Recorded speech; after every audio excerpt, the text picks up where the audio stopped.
नमस्कार दोस्तों, आज आइए मध्य प्रदेश पश्चिम मध्य क्षेत्र रेलवे में जो लाइन परिचालक की वैकेंसी है, उस वैकेंसी के लिए हम लोग 23 जुलाई 2018 को जो एग्जाम हुआ था, उस एग्जाम का पेपर जो है उस पेपर का एनालाइज कर रहे हैं और डिटेल के साथ उसका सॉल्यूशन कर रहे हैं।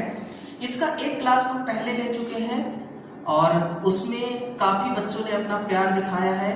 उस क्लास को आपने नहीं देखा होगा तो जरूर देखिएगा, क्योंकि जब आप सवालों को शुरू से लेकर के देखना प्रारंभ करते हैं, लगाना प्रारंभ करते हैं, तो आपका जो सिलेबस है वो स्टार्ट से कवर होता है। और पेपर का अगर लेवल पता करना चाहते हैं तो शुरू से जब चीजों को देखेंगे तभी पेपर का लेवल आपको पता चल पाएगा। इससे ये आप ज्ञात लगा सकते हैं कि आने वाले एग्जाम में किस प्रकार का लेवल रह सकता है। तो यहाँ पर हम 23 जुलाई 2018 के पेपर को लाए हुए हैं और उसका ये सेकेंड हमारी क्लास है, जिसमें आज हम ज्यादा से ज्यादा सवालों को हल करने की कोशिश अपना करेंगे। हमारा टैगलाइन भी है कि कमजोर छात्र जरूर देखें, तो आप जरूर देखिएगा, है ना। इलेक्ट्रिशियन थ्योरी यहाँ से आपका बहुत ही बेहतरीन तरीके से कवर होने वाली है, तो सेशन में बने रहिएगा। थोड़ा सा माइक जो है वो मेरा साथ नहीं दे रहा है, आवाज थोड़ी सी साफ आपको नहीं सुनाई दे रही होगी, लेकिन इतना भी आवाज नहीं दबा हुआ है कि आपको समझ में ना आए मेरी भाषा। इसके बाद जो भी हम ये सवाल आपको सॉल्व कराने जा रहे हैं, इन सभी सवालों को हम टेलीग्राम पर भी डालेंगे पीडीएफ के रूप में। तो आपको हमारा ये ऑफिशियल टेलीग्राम चैनल जो है इसको ज्वाइन कर लेना है और डिस्क्रिप्शन में इसका लिंक दिया हुआ है। वहां से जब आप ज्वाइन करेंगे तो आपको पीडीएफ, डेली क्लास का पीडीएफ मिलेगा, नोटिफिकेशन का पीडीएफ मिलेगा और भर्ती से रिगार्डिंग जितने भी नोटिस आते हैं वो सब कुछ अपडेट वहां पर किए जाते हैं। चलिए अपने सेशन को आगे बढ़ाते हैं और बताइएगा कैसे हैं आप सभी लोग। नोटबुक के साथ जब आप किसी भी क्लास में बैठते हैं तो आपको एक तो आनंद अलग से आता ही है, और दूसरी बात कि जो भी पॉइंट टू पॉइंट होता है, पॉइंट द पॉइंट आप नोट करते चलते हैं, तो वो रिवीजन के टाइम आपके काम आता है। पहला सवाल है आपका लाइन अटेंडेंट के लिए, बिना इम्प्रेगनेशन युक्त कागज, रेशम, कपड़ा, है ना। बिना इम्प्रेगनेशन का मतलब होता है कि बिना तेल में उसको डुबोए हुए, है ना। जैसे विद्युत रोधक पदार्थ को कुचालक के किस वर्ग में रखे जाते हैं। अब कुचालक के जो वर्ग हैं 6-7 प्रकार के कुचालक होते हैं जो जनरली तौर पर इस्तेमाल में लिए जाते हैं, लेकिन उसका जो क्लास है उसको याद करना थोड़ा सा टफ होता है। तो मैंने आपके लिए एक ट्रिक लाया हुआ है, और ट्रिक ये है कि यू आर इंजीनियर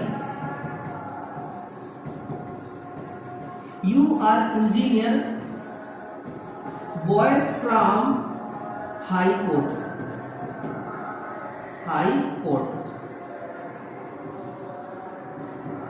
देखिए, यू आर इंजीनियर यानी कि आप इंजीनियर है, कहाँ के, हाई कोर्ट के इंजीनियर है ना।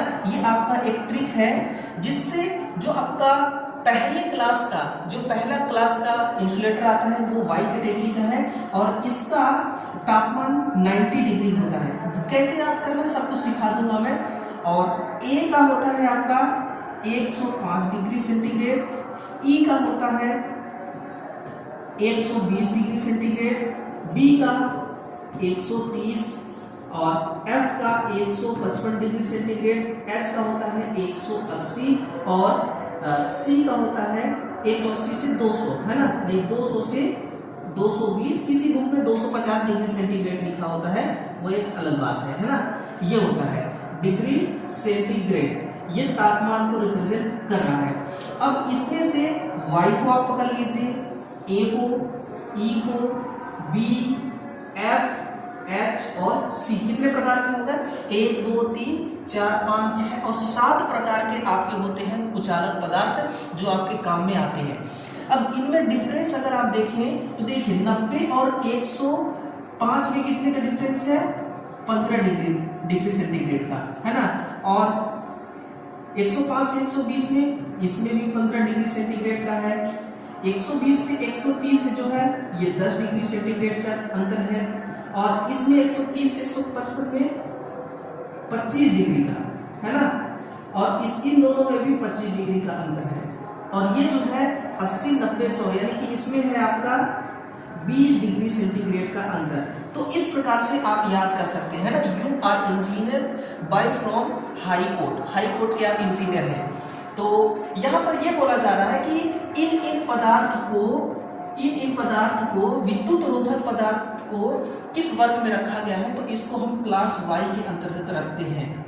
किसके अंतर्गत? क्लास वाई के अंतर्गत। और क्लास वाई आप देखते हैं फर्स्ट में आता है और 90 डिग्री सेंटीग्रेड इसका तापमान है ना। जो मैंने लिख दिया उसका पीडीएफ भी आपको टेलीग्राम में मिलेगा, इसलिए टेलीग्राम को ज्वाइन कर लीजिए और वहां से पीडीएफ प्राप्त कीजिएगा। चाहे तो इसका बैकग्राउंड मैंने व्हाइट में इसीलिए रखा है कि अगर आप चाहें तो इसका प्रिंट आउट भी निकलवा सकते हैं, है ना। श्रेणी बी प्रकार के कुचालक पदार्थ का तापमान सहनशीलता कितनी होती है? श्रेणी बी, है ना।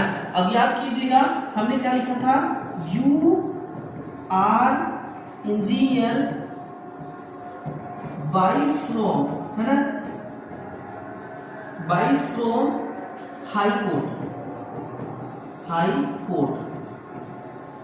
तो देखिए बी कहां पर है, ये रहा हमारे बी, ये रही बी, और y का कितना था 90 डिग्री, r का 105 डिग्री, e का 120 डिग्री और b का 130 डिग्री, है ना।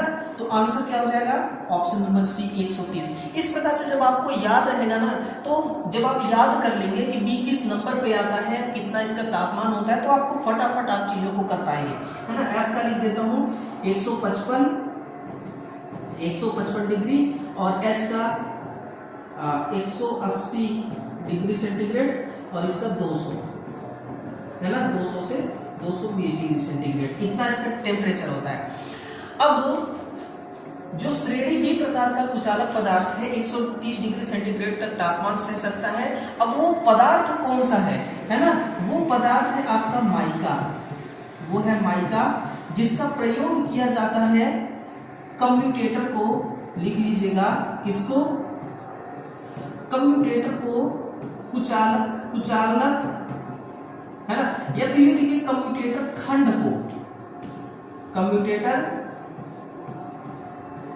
को अलग करने हेतु, है ना। दो कम्यूटेटर खंड को अलग करता है आपस में, ताकि शॉर्ट ना हो सके, है ना। ये जनरेटर के अंदर भी होता है, मोटर के अंदर भी होता है, डीसी मोटर के अंदर और डीसी जनरेटर के अंदर होती है। कम्यूटेटर खंड को अलग करने के लिए माइका, और माइका जो है श्रेणी बी प्रकार का कुचालक है, जिसका तापमान सहने की शक्ति है आपका 130 डिग्री सेंटीग्रेड। ठीक है मेरे भाई, हर सवाल को डिटेल से इसलिए समझना जरूरी है क्योंकि हो सकता है कि सवाल तो आपके सामने अभी यही है, लेकिन यही सवाल दूसरे फॉर्मेट में भी आ सकता है, दूसरे तरीके से भी पूछा जा सकता है। नीमी लैंग्वेज एक ऐसा लैंग्वेज है जो आपको पूरी तरह से कंफ्यूज कर सकता है। क्लियर है? चलिए नेक्स्ट, स्टार्टिंग टॉर्क पर कैसा प्रभाव पड़ेगा जब रोटर प्रतिरोध के मान में वृद्धि कर दिया जाएगा, है ना। ये चित्र मैं किस लिए लाया हूं वो देखिएगा कि हमें क्या बढ़ाना है, स्टार्टिंग टॉर्क को बढ़ाना है ना, स्टार्टिंग टॉर्क टीएस के मान को हमें बढ़ाना है, तो रोटर प्रतिरोध के मान में हम वृद्धि कर देते हैं। आपने सुना होगा कि जब सिंगल फेज इंडक्शन मोटर को हम स्टार्ट कर देते हैं तो उसकी स्टार्टिंग टॉर्क बहुत कम होती है ना। या 3 फेज इंडक्शन मोटर, इंडक्शन के कारण स्टार्टिंग टॉर्क उसका बहुत कम हो जाता है, तो उसको हम कैसे बढ़ाते हैं, उसको बढ़ाया जाता है डबल केज, उसको बढ़ाई जाती है डबल केज रोटर द्वारा, उसको हम डबल केज रोटर के द्वारा उसकी स्टार्टिंग टॉर्क को बढ़ाते हैं। ये जो रेड कलर की है ना, ये हमारी है आउटर केज, क्लियर, ये आउटर केज है, और जो ये ब्लू कलर की दिखाई दे रही है इनर केज है। एक बात आपको कोई नहीं बताएगा, जो इनर केज होता है ये कॉपर की बनती है, ये किसकी बनेगी, तांबा की, और इसमें जो R/X का अनुपात रखा जाता है, है ना, वो हमेशा अधिक रखा जाता है। R बटा X का अनुपात अधिक रखा जाता है, मतलब कि इसमें R का मान कम होता है और X का मान अधिक होता है। X क्या है? ये आपका रिएक्टेंस, ये क्या है आपकी, ये रिएक्टेंस होती है। R का मान इसमें क्या होता है? कम होता है ना, जिससे करंट अधिक चलती है। और आउटर केज में कभी पूछे तो ये ब्रॉस की होती है और प्लस एल्यूमिनियम की भी हो सकती है। और किसकी हो सकती है? एल्यूमिनियम की हो सकती है। और इसमें R बटा X का रेशियो जो है वो कम रखी जाती है ना। R का मान इसमें R बटा X का रेशियो अगर कम है तो मतलब कि इसमें जो R है वो अधिक है ना, इसकी मान अधिक है और X की वैल्यू कम है। R का मान अधिक होने से क्या हो जाता है? हमारी ये स्टार्टिंग टॉर्क बढ़ जाती है और ऑप्शन हो जाएगा आपका बी नंबर की बढ़ जाएगा, है ना। और स्टार्टिंग टॉर्क को बढ़ाने के लिए अलग अलग प्रकार से हम सिस्टम बनाए हुए हैं। कभी रोटर में रेजिस्टेंस अलग से जोड़ते हैं एक्सटर्नली, और कभी हम इसी केज में डबल केज रोटर बना देते हैं, ठीक ना, ताकि हम स्टार्टिंग टॉर्क को बढ़ा सकें। देखिए, एक मोटर में स्टार्टिंग टॉर्क को बढ़ाना बेहद ही जरूरी है, समझिए इस चीज को। अगर स्टार्टिंग टॉर्क का मतलब क्या हो गया? मोटर की ताकत। मोटर स्टार्टिंग में जितना टॉर्क पैदा करेगा, उस मोटर के पुली में जितना लोड हम कनेक्ट किए हुए हैं, उस लोड को आसानी से वो घुमा सकेगा। मान लीजिए कि एक पट्टा कनेक्ट है, समझिएगा, और वो पट्टा जो है बहुत हैवी लोड के साथ कनेक्ट है, जो मोटर के शाफ्ट से कनेक्ट है। अगर मोटर में शुरू में ही टॉर्क ज्यादा नहीं रहेगी तो उस पट्टे को, उस बेल्ट को वो घुमा नहीं पाएगा। इसके वजह से स्टार्टिंग टॉर्क को अधिक रखना बहुत ही ज्यादा जरूरी होता है ना। नेक्स्ट है, एकल कला शेडेड पोल मोटर की घूर्णन की दिशा को परिवर्तित करने में तो निम्नलिखित में से कौन से कार्य किए जाते हैं? सिंगल फेज मोटर भी आया हुआ है, 3 फेज मोटर भी सवाल है, और आपका ये जो सिंक्रोनस मोटर होती है ये भी सवाल आए हुए। तो सारे टॉपिक से अभी जो सिलेबस आपका है देखिए चेंज हो चुका है, थोड़ा बहुत चेंज हो चुका है ना। चेंज क्या है? मैथमेटिक्स डाल दिया है और आपका ये इंजीनियरिंग ड्राइंग डाल दिया है। सबसे बड़ी मुसीबत ये है ना। आइए सवाल की तरफ। एकल कला शेडेड पोल मोटर के घूर्णन की दिशा बदलने की बात करी जा रही है, तो स्टार्टिंग वाइंडिंग की स्थिति नहीं बदल सकते हम, शेडिंग वाइंडिंग की स्थिति नहीं बदल सकते हम, संभव ही नहीं है या संभव है ना, तो पॉसिबल नहीं है। एक ही केस में पॉसिबल है कि जब मोटर का निर्माण किया जाता है। अभी देखिए आप, मोटर, ट्रांसफार्मर, जनरेटर, ये हमारे मध्य प्रदेश के भोपाल में एक BHEL है ना, BHEL है, वहां पर मोटर का कंस्ट्रक्शन किया जाता है, नए नए मोटर बनाए जाते हैं, वहां भी शेडेड पोल मोटर तैयार किया जाता होगा। तो शेडेड पोल मोटर में क्या होता है कि जब इसकी शेडिंग रिंग इस पे लगाई जाती है तो एक ही शेडिंग रिंग लगाई जाती है ना। और जब इसमें हम डबल शेडिंग रिंग लगा दें तो एक क्लॉकवाइज दिशा में घूमने के लिए टॉर्क डेवलप करेगा और दूसरा एंटी क्लॉकवाइज दिशा में घूमने के लिए टॉर्क बनाएगा। अब हमें अगर एंटी क्लॉकवाइज दिशा में घुमाना है तो उस रिंग का यूज करेंगे, यानी कि उस रिंग को हमें सप्लाई देना पड़ेगा। समझिए, एक शेडिंग रिंग ये है जो इस दिशा में घूम रही है और दूसरी शेडिंग रिंग ये है जो इस दिशा में घूम रही है। अगर हमें इस दिशा में घुमाना है तो हम क्या करेंगे? इसको सप्लाई देंगे, इस रिंग को सप्लाई देंगे, इसको न्यूट्रल रखेंगे। अगर हमें क्लॉकवाइज में घुमाना है तो इसको हमें सप्लाई देना पड़ेगा, है ना। फिर हम अंदर वाले को न्यूट्रल रखेंगे, सप्लाई से डिस्कनेक्ट रखेंगे। तो इस प्रकार से अलग अलग डायरेक्शन में हम घुमा सकते हैं। लेकिन ये कंस्ट्रक्शन के टाइम पे ऐसा नहीं डबल रिंग लगाया जाता। क्यों नहीं लगाया जाता? क्योंकि ये जो मोटर है ये फ्रैक्शनल हॉर्स पावर के लिए बनाई जाती है, फ्रैक्शनल हॉर्स पावर के लिए, है ना, fractional horse power. Fractional horse power जो मोटर होती है इसकी रेंज होती है 3 वाट से लेकर के 125 वाट तक की रेटिंग को हम फ्रैक्शनल हॉर्स पावर मोटर कहते हैं। कई बार एग्जाम में पूछा जा चुका है, तो नोट कर लीजिए। लेकिन आज के टाइम पे, है ना, आज के टाइम पे अगर मैं करंट टाइम की बात करूं तो करंट टाइम में ये लगभग 3000, कितना, लगभग 3000 से 6000 तक 1500 से 6000 वाट तक 6000 वाट तक बनाए जाते हैं।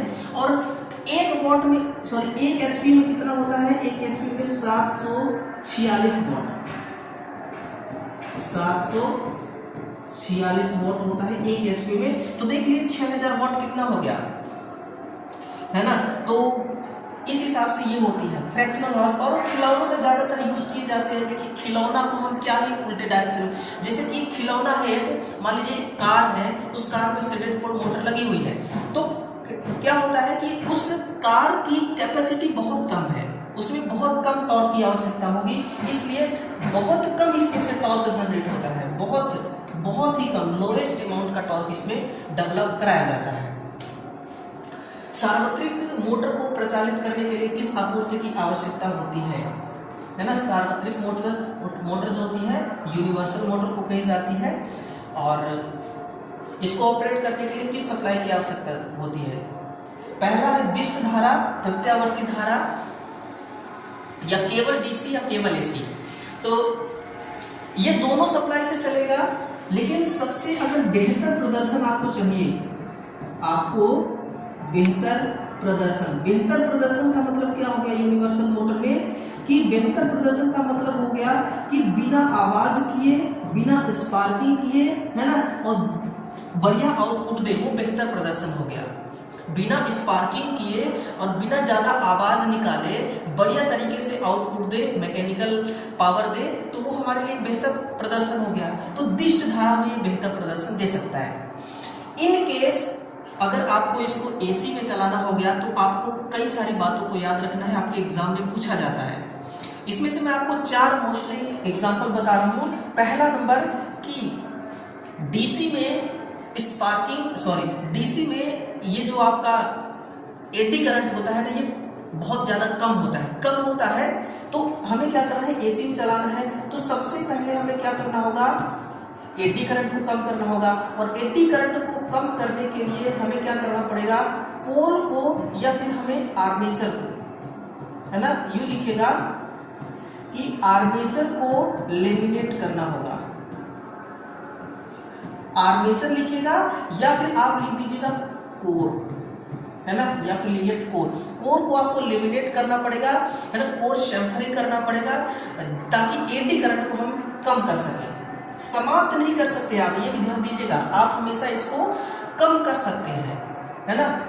और दूसरा कि जो फील्ड वाइंडिंग होती है ना, जो फील्ड वाइंडिंग है, फील्ड वाइंडिंग की घुमाव कम करके, फील्ड वाइंडिंग की घुमाव को कम कर सकते हैं, किया जाएगा।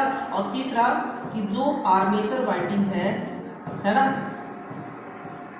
आर्मेचर वाइंडिंग को बढ़ाकर, यानी कि इसके टर्न्स को बढ़ाकर, ध्यान दीजिएगा, आर्मेचर वाइंडिंग के टर्न्स को बढ़ा दिया जाता है। और चौथा है कि इंटरपोल लगा करके, इंटरपोल क्यों लगाया जाएगा, ताकि स्पार्किंग कम हो सके, है ना, मोटर में स्पार्किंग कम हो सके। और पांचवा फैक्ट है कि कंपनसेटिंग वाइंडिंग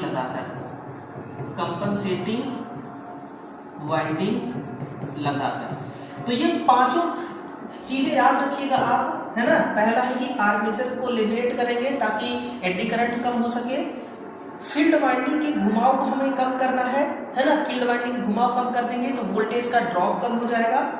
आर्मेचर वाइंडिंग को बढ़ा देंगे तो टॉर्क बढ़ेगा, डायरेक्टली नहीं इनडायरेक्टली। और इंटरपोल लगाएंगे इसलिए ताकि स्पार्किंग को कम कर सके, और कंपनसेटिंग वाइंडिंग लगा करके हम इसको एसी में भी चला सकते हैं ना। इन सब को करने के बाद हम क्या कर सकते हैं, इसको एसी में प्रचालित कर सकते हैं, एसी में प्रचालित कर सकते हैं, है ना। अन्यथा अगर आपको डीसी में चलाना है तो कोई प्रॉब्लम ही नहीं है, आप डायरेक्ट डीसी में चलाइए, बेहतर प्रदर्शन। लेकिन कई बार एसी में भी तो चलाया जाता है ना। अब आपका जो मिक्सी ग्राइंडर घर में जो चटनी मसाले, अचार वगैरह, चटनी मसाले तैयार करते हैं, दाल पीसते हैं तो उसमें भी यूनिवर्सल मोटर ही लगी होती है। अब घरों में डीसी तो होती नहीं है, होती एसी है, तो इसलिए हम एसी और डीसी दोनों में इस्तेमाल करते हैं, है ना। इलेक्ट्रिक सोल्डरिंग आयरन का वायरिंग में क्या महत्व है?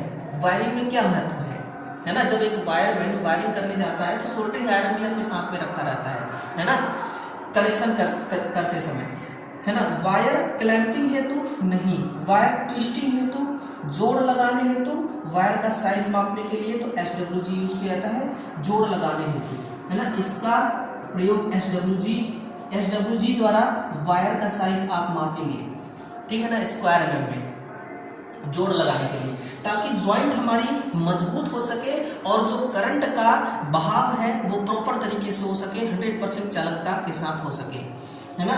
इसलिए ये सारी चीजें करना बहुत ही अनिवार्य है। स्लाइड वायर ब्रिज में अननोन प्रतिरोध के मान का पता लगाने हेतु तो किस समीकरण का प्रयोग करते हैं? बताइएगा मेरे भाइयों। स्लाइड ब्रिज विधि जो है ना, अननोन प्रतिरोध के मान का पता लगाने के लिए कुछ तो जवाब इस सवाल में ही छुपा हुआ है। ये एक जवाब है और ये एक सवाल है। स्लाइड ब्रिज का प्रयोग अननोन प्रतिरोध के मापन के लिए करते हैं, लेकिन मान का पता लगाने के लिए जिस इक्वेशन का यूज किया जाता है वो इक्वेशन ये है, x बराबर इंटू R बटा 100 माइनस यल। ये क्या है? L है ना, स्मॉल लेटर में। देखिए, अगर मैं आपसे कहूं कि जो स्लाइड वायर ब्रिज है ना, ये किस सिद्धांत पर काम करता है? अगर मैं आपसे ये कहूं ये किस सिद्धांत पर काम करता है, तो आप लिखिएगा ये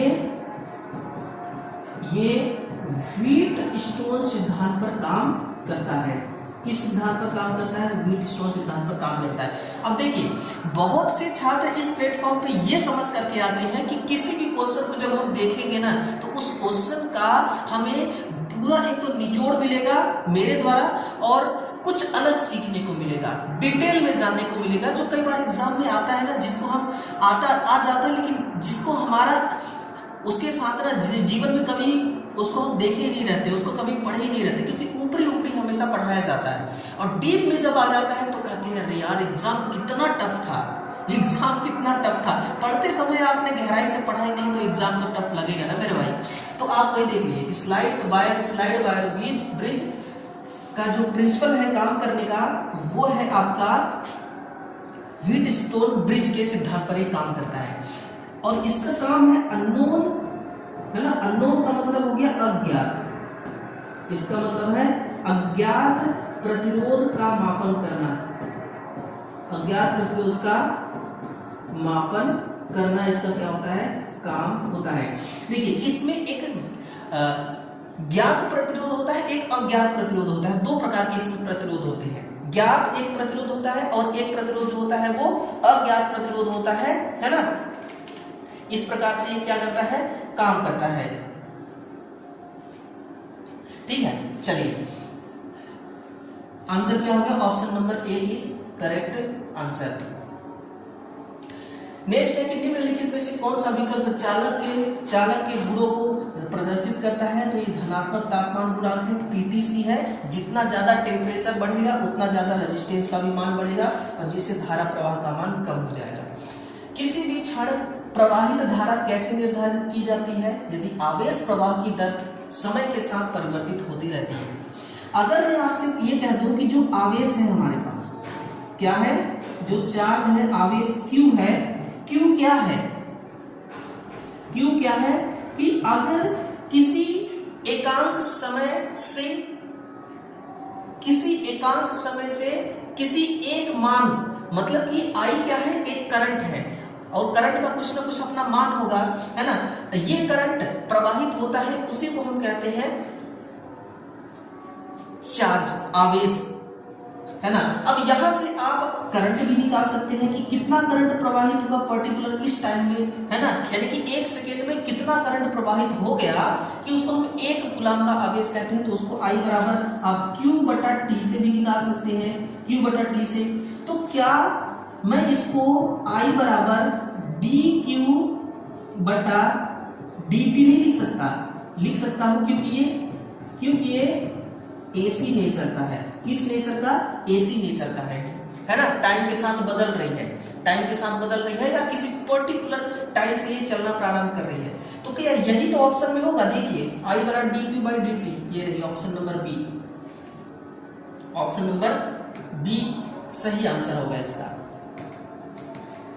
अगला, वह तरल पदार्थ जो आयंस के बहाव के कारण विद्युत धारा का बहाव करता है, उस द्रव्य को क्या कहा जाता है? आयंस, इलेक्ट्रॉन, इलेक्ट्रोलाइट, बद्ध इलेक्ट्रॉन, है ना। वह तरल पदार्थ जो आयंस के बहाव के कारण विद्युत धारा का बहाव करता है, उस द्रव्य पदार्थ को कहा जाता है इलेक्ट्रोलाइट। देखिए अब कुछ मैं आपको नई चीजें बता रहा हूं, जैसे कि हमारे पास एक ठोस पदार्थ है। कौन सा पदार्थ? ठोस पदार्थ। ठोस पदार्थ में धारा का प्रवाह कैसे होता है? तो ये मुक्त इलेक्ट्रॉन के कारण, मुक्त इलेक्ट्रॉन, है ना। और कोई द्रव पदार्थ है जैसे कि इलेक्ट्रोलाइट, इसमें धारा का प्रवाह कैसे होगा? इसमें होता है आपके आयंस के कारण, है ना। एक होगा पॉजिटिव आयन, दूसरा होगा निगेटिव आयन। वहीं पर अगर एक अर्धचालक है, उसमें धारा का प्रवाह कैसे होगा? तो इसमें होंगे आपके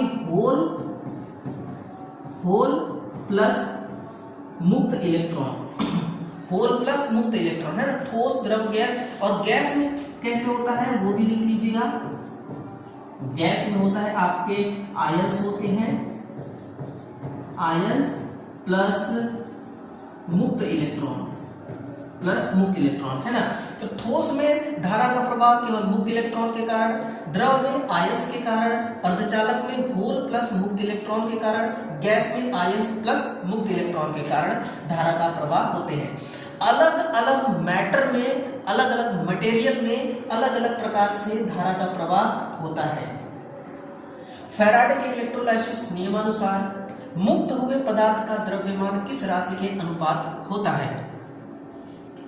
आवेश की मात्रा के, है ना। हमें ये भी तो पता है कि m बराबर ZIT या फिर m बराबर ZQ, ये भी तो हमें पता है।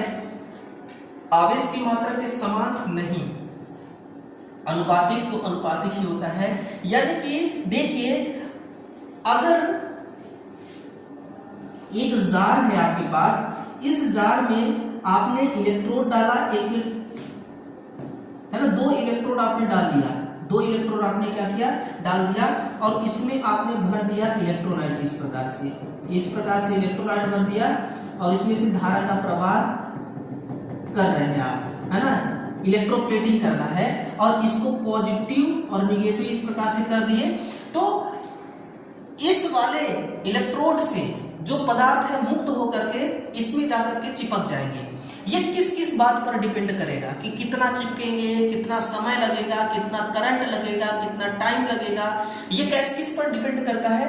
किस किस बात पर डिपेंड करता है? देखिए, अगर कितना समय तक और कितने एम्पियर का धारा, कितना समय तक और कितने एम्पियर का धारा इस इलेक्ट्रोड में आपने दिया हुआ है, इस विलयन में आपने दिया हुआ है ना, इस इलेक्ट्रोड में आपने दिया हुआ है, कितने समय तक कितने एम्पियर का करंट, उसी पर डिपेंड करता है कि कितना आयंस मुक्त होंगे और मुक्त होकर के इसमें जाकर के चिपक जाएंगे।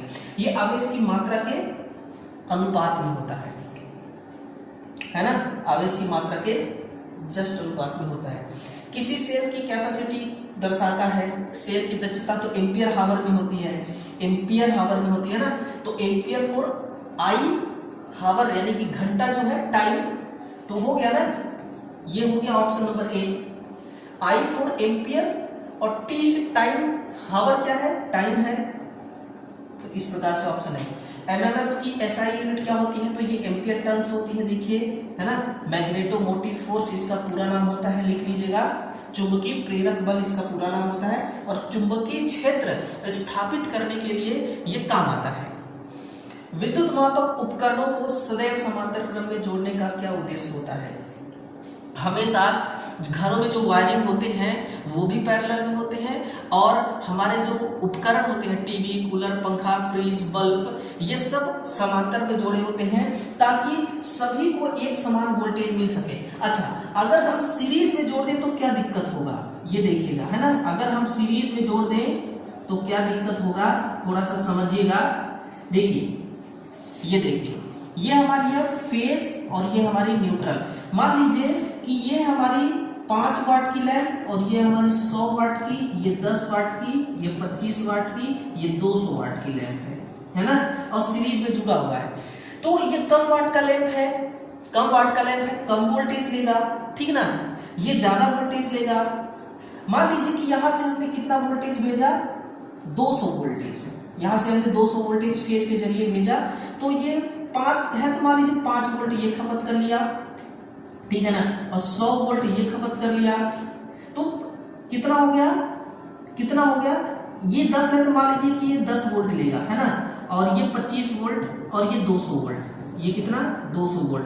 तो जैसे जैसे जैसे जैसे आगे बढ़ता जाएगा, यहां लास्ट में जो उपकरण आपका लगा हुआ है, इस उपकरण को वोल्टेज ड्रॉप होने के बाद वाला का वोल्टेज इसको मिलेगा।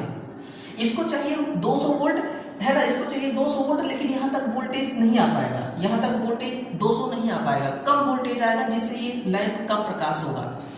हम चाहते हैं कि जितने भी इसमें लगे हुए हैं अपने कैपेसिटी के हिसाब से पूरा प्रकाश दें, लेकिन ऐसा नहीं हो पाएगा। अगर हम चाहते हैं कि सभी लैंप अपने कैपेसिटी के अनुसार बराबर प्रकाश उत्पन्न करें, तो इनको हमें समांतर में जोड़ना होगा, है ना, समान वोल्टेज प्राप्त करने के लिए। बाकी बात रही करंट की, तो ये अपने लोड के अकॉर्डिंग करंट ले लेंगे। जो ज्यादा लोड का है, वो जो ज्यादा वाट रेटिंग का है, वो ज्यादा करंट लेगा, और कम वाला कम लेगा। करंट तो लोड के अकॉर्डिंग चलता है, लेकिन वोल्टेज कैसे मिलता है, वोल्टेज कनेक्शन के अकॉर्डिंग मिलता है। सीरीज में कनेक्शन आपने किया है कि पैरेलल में किया है, उसके अकॉर्डिंग ये लेता है ना। 1 कूलम आवेश कण का मान कितने इलेक्ट्रॉन्स के आवेश के बराबर होता है ना, 62.5 543 × 10⁻³ इलेक्ट्रॉन आवेश, या 625। देखिए 625 वाला ही होगा, लेकिन इसका थोड़ा सा कैलकुलेशन करना पड़ेगा, उसको आपको समझना है कि 1 इलेक्ट्रॉन बराबर कितना कूलम आवेश होता है, 1.6 × 10⁻⁻19 कूलम आवेश होता है ना। यही से अगर मैं 1 कूलम आवेश निकालूं, अब मैं कितना निकालूंगा, 1 कूलम आवेश निकालूंगा, तो क्या लिखूंगा, 1/1.6 × 10⁻⁻19 कूलम, सॉरी इलेक्ट्रॉन, ये लिखूंगा, है ना। अब क्या करना है कि 10⁻⁻19 जो है ना, मुझे ऊपर ले जाना है, मुझे क्या करना है, इसको ऊपर ले जाना है कैलकुलेशन के लिए। तो 1 कूलम बराबर क्या लिखूंगा, 1 × 10⁻⁻19 था, ऊपर गया तो प्लस का 19 हो जाएगा, है ना। अब नीचे 1.6 है ना, 1.6 बस बचेगा, कितना बचेगा, 1.6, ये इलेक्ट्रॉन हो गया। तो अब इसको हमें क्या करना है, इसको हमें कैलकुलेशन करना है। कैसे कैलकुलेशन करेंगे, हमें ये ऐसे कैलकुलेशन करना है कि जो 10⁻19 है, इसको मैं ये लिख सकता हूं कि 10⁻13 × 10⁻16, है ना, दोनों को जोड़ देकर 19 हो जाएगा। मैंने इसको अलग अलग कर दिया, विभाजित कर दिया, ये इलेक्ट्रॉन हो गया। अगर मैं अब इसका विभाजन करूं, इसका 10⁻³ का, यानी कि 1000 का भाग दूंगा मैं 1.6 में, तो मुझे कितना मिलेगा, मुझे मिलेगा 625, है ना। अब गुणे 10⁻16 बचा है, 10⁻16 ये हो गया आपका इलेक्ट्रॉन, है ना। ई के आगे हमेशा माइनस लगाया जाता है, क्योंकि इसमें माइनस का चार्ज होता है ना। तो 625 × 10⁻16 इलेक्ट्रॉन, इस प्रकार से आपका 625 आ गया है ना। बहुत ही आसान था। जब किसी चुंबकीय क्षेत्र में एक चालक को स्थापित किया जाता है, तो उस चालक में विद्युत वाहक बल उत्पन्न हो जाता है। बहुत अच्छी बात है। यह कथन किसका है, ये कथन किसका है, ये ना फ्लेमिंग का, ना एम्पियर का, ना जूल का है ना, फैराडे का है। एक लॉजिकली आपको बात बताऊं, एक लॉजिकली बात है, सुनिएगा कि चुंबकीय क्षेत्र में एक चालक को स्थापित हम करते हैं तो उस चालक में विद्युत वाहक बल उत्पन्न हो जाता है। ये कथन है फैराडे का नियम। फैराडे भाई साहब मतलब कि क्या ये बताना चाह रहे हैं, हमें क्या बताना चाह रहे हैं? ये हमें ये बताना चाह रहे हैं कि अगर किसी, ये हमें बताना चाह रहे हैं कि जो ऊर्जा है, एनर्जी, जो एनर्जी है, इस एनर्जी का जो ट्रांसफर है ना, इस एनर्जी का ट्रांसफर जो करना है ना, वो हम चालन विधि के द्वारा, किस विधि के द्वारा? चालन विधि, हाँ चालन विधि, कंडक्शन मेथड, हम चालन विधि के द्वारा एनर्जी को बिना आपस के संयोजन के बिना ही हम ट्रांसफर कर सकते हैं। कैसे? जैसे कि मान लीजिए कि ये एक तार है और ये एक तार है, बीच में आप देख रहे हैं कि गैप है, आपस में ये कनेक्ट नहीं है। हम यहां से, हम मान लीजिए कि 240 वोल्ट अप्लाई कर रहे हैं, हम इस वोल्ट को इस तार में ले आना चाह रहे हैं, 240 वोल्ट को, है ना, तो हम बिना कनेक्शन किए हम इस चालन विधि के माध्यम से वोल्टेज का ट्रांसफर कर सकते हैं। इसके लिए हमें क्या करना होगा कि चुंबकीय क्षेत्र में चालक को स्थापित करना होगा। जैसे कि इसमें हमने सप्लाई दिया, इसमें हमने क्या किया? सप्लाई दिया तो इस कंडक्टर के चारों तरफ क्या बनेगा? चुंबकीय क्षेत्र बनेगा। इस प्रकार से चुंबकीय क्षेत्र बनेगा। इसी चुंबकीय क्षेत्र के अंदर अगर आप इस कंडक्टर को रखेंगे तभी जाकर के इसमें विद्युत वाहक बल उत्पन्न होगा, है ना। अगर इस चुंबकीय क्षेत्र के रेंज से बाहर रखेंगे तो कुछ नहीं होगा, तब कुछ नहीं होगा। तो ये हम ये समझाना चाह रहे हैं कि एनर्जी का ट्रांसफर हम कंडक्शन विधि के माध्यम से हम कर सकते हैं, है ना। और पूरा मोटर, जनरेटर, ट्रांसफार्मर जितने हैं, मशीन, मोटर, ये सब इसी सिद्धांत पर काम कर रहे हैं, ठीक है ना। तो जीवन में काम ऐसा करिए कि आपके ना रहने के बाद भी लोग उसको याद करें। जैसे आज हम फैराडे साहब के नियम को पढ़ते हैं। फैराडे साहब तो होंगे नहीं इस दुनिया में, है ना, लेकिन उनका जो नियम है वो अमर हो चुका है। इतना अमर हो चुका है कि कोई मोटर, मशीन, जनरेटर, ट्रांसफार्मर, इनके नियम के बिना वो चल ही नहीं सकता है। और बिना मोटर मशीन का इस दुनिया में कोई काम हो नहीं सकता, ये भी ध्यान दीजिएगा, ठीक है ना। इतना जबरदस्त इनका फॉर्मूला है।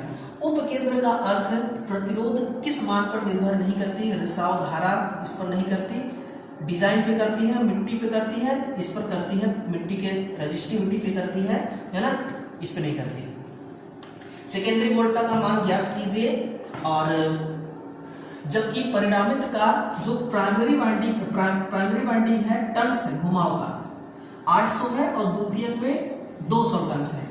तो और प्राइमरी को हम सप्लाई कितना दे रहे हैं? इनकमिंग 110 वोल्ट की इनकमिंग है, आप प्रत्यावर्ती आपूर्ति दी जाती है, तो आपको ज्ञात करना है सेकेंडरी में वोल्ट है। जो ट्रांसफार्मर रेशियो आप पढ़ते हैं ना, वो होता है आपका N2 बटा N1 बराबर E2 बटा E1। ये ट्रांसफार्मर रेशियो भी होता है ना। इसी के जरिए ज्ञात कीजिए E2 बटा E1 होता है ना, E1। हमें क्या ज्ञात करना है? E2 ज्ञात करना है। तो N2 हमारे पास है 2000, E1 है 110 वोल्ट और N1 है 8000 टन्स, है ना। तो कुछ कट रहा है, देखिएगा ये कट रहे हैं, 2 चौके 8, 4 से कट जा रहा है डायरेक्ट। फिर E2 बराबर क्या हो जाएगा आपका? 110 बटा 4, है ना, 110 बटा 4। कितने बार? 25 से तो ज्यादा ही आएगा, क्योंकि 25 चौके 100 होता है और ये 110 है ना। तो ये तो हट गया, ये तो सीधे देखिए, ये तो होगा नहीं 200, ये खत्म। 80 भी ज्यादा है और 25 भी नहीं है, 25 भी नहीं आएगा। क्यों नहीं आएगा? क्योंकि 100 से ज्यादा है, 110 है। 100 होता तो 4 बार में, 25 बार में कट जाता, तो ये 25 भी नहीं होगा, 27.5 होगा, है ना। आप भाग दे दीजिएगा, इतना ही आएगा, कहे दे दीजिए, दे देते हैं ना। 4 दूना 8, 3 बचा, है ना, 30 हो गया, 7 चौके 28, 29, 30, 20, 4 पंचे 20। देखिए आ गया ना वोल्ट। V2 है ये क्या है? V2 है। सेकेंडरी वोल्टेज का मान हमने ज्ञात किया है ना, तो ये आपका करेक्ट आंसर हो गया है। किसी ट्रांसफार्मर के लिए वोल्टता नियमन हेतु सही समीकरण क्या है, इक्वेशन क्या है? देखिए, चाहे ट्रांसफार्मर हो चाहे मोटर हो, जैसे जैसे उसमें लोड बढ़ता है, अब हम ट्रांसफार्मर का एग्जांपल लेके चलेंगे कि ट्रांसफार्मर में उसके सेकेंडरी वाइंडिंग में जैसे जैसे लोड बढ़ता जाता है वैसे वैसे पावर फैक्टर पे गिरावट आती है। अगर इंडक्टिव लोड ज्यादा बढ़ेगा तो पावर फैक्टर डल होगा। पावर फैक्टर क्या है? एक प्रकार का हानि है जो पावर को लॉस कराता है, वोल्टेज को ड्रॉप कराता है ना। तो एक ट्रांसफार्मर है, इसमें वोल्टेज नियमन का मान कम से कम होना चाहिए। जितना कम वोल्टेज रेगुलेशन होगा उतना ही अच्छा ट्रांसफार्मर काम करेगी। इसको हमेशा फुल लोड पर ज्ञात किया जाता है और फॉर्मूला ये है आपका, फॉर्मूला ये है ना, no load voltage minus full load voltage बटा फुल लोड वोल्टेज बटा फुल लोड वोल्टेज। ये हमेशा फुल लोड पर ज्ञात किया जाता है, ध्यान दीजिएगा। हाफ लोड और नो लोड पर ज्ञात हम नहीं करते हैं।